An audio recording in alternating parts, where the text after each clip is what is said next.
So everyone's still pretty mad about basically everything that was revealed after the Switch 2 Direct on Wednesday, myself included. I already made a video talking about Mario Kart World's absurd price and how it could lead to other games costing that much, but another thing I only slightly touched on in that video was the Nintendo Switch 2 editions. On the surface, these are pretty much just enhanced versions of Switch 1 games for Switch 2, with some adding performance and graphical enhancements, some adding new content, and others adding both. Many Switch 1 games didn't run that well, so this is an awesome addition, right? Well, no. Not really. And yes, it has to do with the pricing. But please, before you go to the comments talking about, oh, it's basically just glorified DLC that they're adding, so the price is worth it, just hear me out.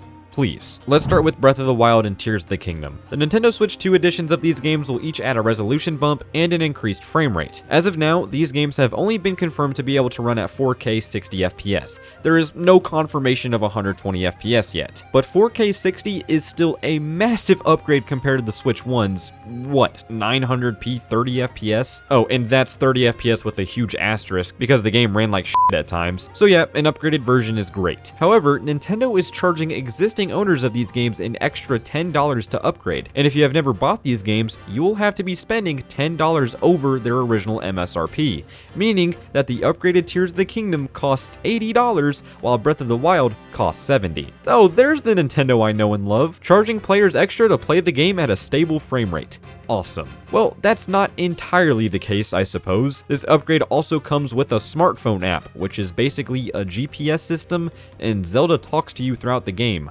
I honestly don't give enough of a shit about this, and I don't see anybody else either. I feel like Nintendo just wanted a reason to price these new versions at a higher price than what they should be, so they were like, here, have a useless smartphone app, but whatever. The upgraded versions of Mario Party Jamboree and Kirby in the Forgotten Land both retail for $80, making existing players pay a $20 fee for an upgrade. The glorified DLC argument is much more understandable with Kirby, because on top of performance and graphical enhancements, they're also adding a DLC expansion with new levels. That's actual DLC.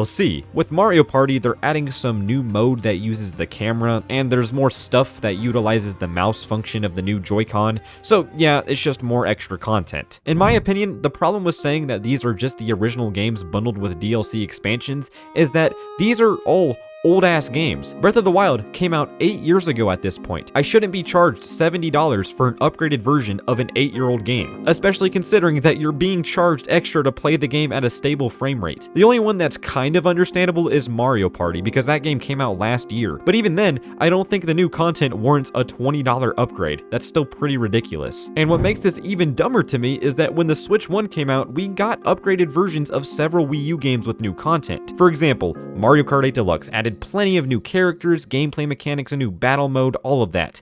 But it still retailed for the same price that the original game retailed for. And Mario Kart 8 Deluxe only came out a few years after Mario Kart 8. Nintendo is doing the same thing with these Switch 2 editions, but the differences are that for one, they're charging extra this time, and for two, there's a cool little label for it to make it seem more premium, when in reality, it's the bare minimum for an absurd price. Also, what makes it even weirder was that it was subtly confirmed that many Switch 1 games will be getting free upgrades that will enhance performance, among other things. It hasn't been detailed what exactly these games are going to get, but I'm fine with whatever because it's free. So they're literally just adding extra required content to these other games in order to raise the price. Even when Tears of the Kingdom was priced at $70 at launch, which by the way, it shouldn't have been, a resolution bump with a frame rate that makes the game playable along with the dumbass smartphone app that no one is going to use does not warrant an $80 price tag for an already 2-year-old game. If they priced it at $70, then fine, whatever, I wouldn't really care. But the fact that they're pricing this shit for way more is just rubbing me the wrong way. At least Nintendo is letting us upgrade to these editions instead of making us buy the game again,